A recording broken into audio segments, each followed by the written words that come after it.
Suicide is one of the most misunderstood, oversimplified, and unfairly judged realities people face, and that misunderstanding doesn't just sit on the surface. It runs deep. It shapes how people talk about it, how they react to it, and how often they completely miss what's right in front of them. One of the most damaging misconceptions is the belief that suicide is an act of cowardice, that it's weakness, that it's someone choosing the easy way out. But that belief comes from a place that has never truly understood what it feels like to be in that state of mind. Because suicide is not about weakness. It is about pain, real, consuming, relentless pain. The kind of pain that doesn't clock out. The kind that follows you into quiet moments. The kind that sits with you when everything else goes still. It's waking up tired, even after sleeping. It's feeling heavy without knowing why. It's carrying thoughts that don't give you a break, not even for a second. When someone reaches that point, they are not choosing between life and death the way people think they are. They're trying to find a way out of something that feels like it will never stop. A loop of thoughts, emotions, and exhaustion that convinces them there is no exit. That's not cowardice. That's someone who has been fighting longer than most people realize. Another major misconception is the constant need people have to understand why. Why would they do it? Why didn't they just talk to someone? Why didn't they think about the people around them? But the truth is, there is almost never just one reason. There is no single moment that explains everything. It is usually layers, built slowly, quietly over time. Unspoken trauma, unprocessed pain, loneliness that doesn't go away even when surrounded by people, the feeling of being a burden, the belief that nothing about you truly matters, the exhaustion of pretending you're okay when you're not. And sometimes the most dangerous part of all of it is how invisible it can be. Because another misconception is that you can always tell when someone is struggling. That they'll look different, act different, seem broken in a way that's obvious. But some of the people who are hurting the most have mastered the art of hiding it. They laugh when they're supposed to. They show up when they're expected to. They say I'm fine in a way that ends the conversation before it ever really begins. They become everything for everyone else, while quietly becoming nothing to themselves. There's also this belief that when people talk about suicide, they're just looking for attention. But attention is not a bad thing, it's connection. And when someone is reaching for it in that way, it's often because they don't know how else to say, I'm not okay. Those moments matter more than people realize. The offhand comments. The quiet jokes about not wanting to be here. The subtle shifts in how someone speaks about themselves. Those are not things to brush off. Those are openings. And too often they are missed. Before going any further, it's important to understand just how real and widespread this is, not to reduce it to numbers, but to show the scale of what so many people are silently facing. In the United States alone, over 49,000 people lost their lives to suicide in a recent year. That's not a distant issue. That's thousands of lives, thousands of stories, thousands of people who reached a point where the pain felt like too much. Men make up nearly 75 to 80% of all suicide deaths, even though women are more likely to report suicidal thoughts and attempts. That gap speaks to something deeper, how differently people are taught to handle pain, and how often some are left to carry it in silence.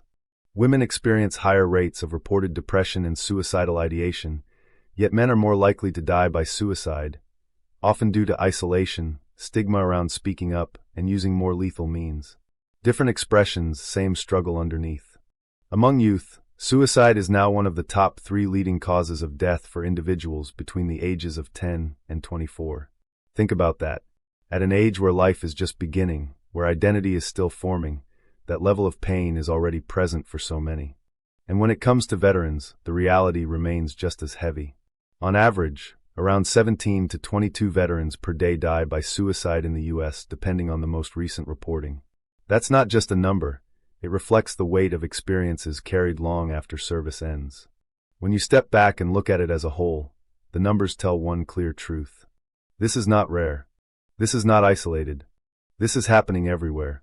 Across ages, across genders, across backgrounds, and yet, so much of it remains hidden. So what can be done? It starts with how people show up for each other. Not with judgment, not with assumptions, but with presence. Listening, real listening, is one of the most powerful things a person can offer. Not trying to fix everything, not trying to rush someone out of their feelings. Just being there long enough for someone to feel like they don't have to carry it alone for a moment. Recognizing the signs matters too, even the subtle ones. Pulling away from people. Changes in mood that don't quite make sense. Feeling like a burden. Letting go of things that once mattered. Saying things that sound like endings without directly saying goodbye. But even then, not everyone shows it. Which is why connection should not be conditional. It shouldn't only happen when something looks wrong. It should exist in the in-between moments, the ordinary days, the quiet check-ins that remind someone they are not invisible. And when someone does open up, that moment matters more than most realize. Because that is trust. And how that moment is handled can either open a door or close it for good. Reminding someone of their worth is important, but it has to be real. It has to come from a place of understanding that they may not believe it. Not right away. Maybe not even at all in that moment. But saying it anyway matters. Because sometimes those words sit somewhere in the background until a moment comes where they are finally heard. This message is for that person out there that might be feeling like things are not worth it anymore, like they're not needed, like life has just become too overwhelming to carry.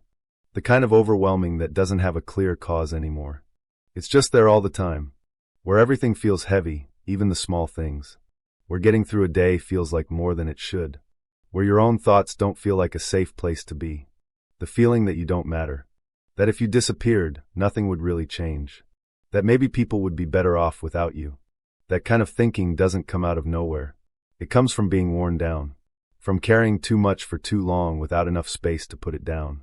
But those thoughts, as loud as they are not truth.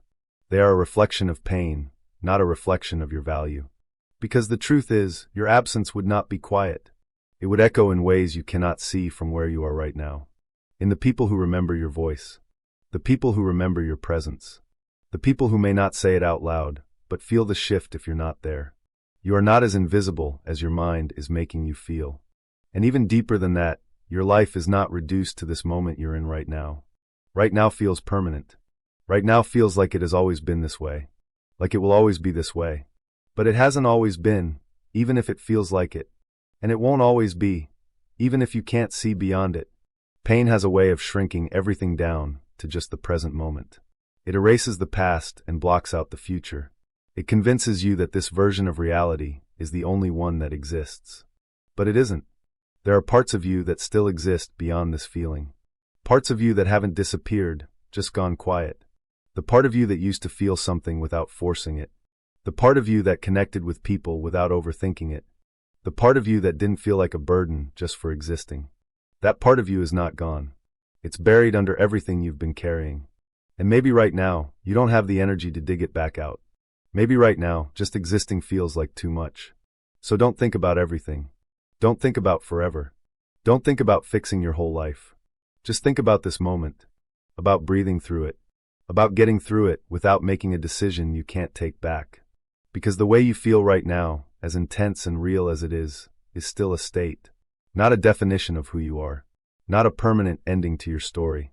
And there is something in you, no matter how small it feels, that has kept you here this long. Through everything. That matters. Even if you don't fully understand why it matters. So if everything feels like too much, then let everything be too much for a moment. You don't have to carry it perfectly. You don't have to make sense of it. You don't have to be okay. You just have to stay. Stay through the discomfort. Stay through the noise in your head. Stay even when it feels pointless. Because there is more to you than this moment is letting you see. And even if you can't feel it right now, your life still holds weight. Your existence still has impact. And your story is not finished yet. Not here. Not like this. And when everything is said and done, when all the noise and opinions and misunderstandings fall away, the truth about suicide is this. It is not a failure of a person. It is a moment where pain becomes louder than hope. It is what happens when someone runs out of space inside themselves to hold everything they've been carrying. When the weight of unspoken thoughts, unhealed wounds, and silent battles grows so heavy that it starts to feel like there is no room left to breathe. It is not about someone not loving enough, or not being strong enough, or not trying hard enough. In many cases, it is the exact opposite. It is someone who has been strong for too long, someone who has been holding everything together without letting it show, someone who has been trying to survive quietly until surviving starts to feel impossible. And that is where the world often gets it wrong. Because instead of asking how much someone was carrying, people ask why they didn't carry it better. Instead of recognizing the weight, people judge the collapse. But the truth is, no one is meant to carry everything alone. And maybe that's where the real shift needs to happen, not just in how we respond to suicide after it happens, but in how we show up before it ever gets there. In the conversations we don't avoid. In the moments we choose to listen instead of assume. In the times we check in, even when there's no obvious reason to. Because sometimes, what saves someone isn't a grand gesture or a perfect set of words. Sometimes it's something much quieter. Someone noticing. Someone staying. Someone creating just enough space for another person to breathe again. And maybe the deepest truth of all is this. Even in the darkest moments, when everything feels like it's closing in, when the mind is loud and the world feels distant, there is still a part of a person that wants to stay. It might be small. It might be buried. It might be barely holding on. But it's there. And sometimes that small part is enough. Enough to get through one more moment. One more breath. One more chance for something to shift. Because as heavy as life can become, it is also unpredictable in ways pain doesn't allow people to see. Things change. People change. Moments change. And while pain can feel permanent, it has never been able to stop time from moving forward. So the goal is not to have all the answers. The goal is not to fix everything all at once. The goal is to create just enough space for someone to stay long enough to see that not every chapter feels like this one. That there are still parts of life they haven't reached yet. Still versions of themselves they haven't met yet. Still moments that haven't had the chance to exist yet. And that alone is a reason to hold on. Thank you for listening. Till next time.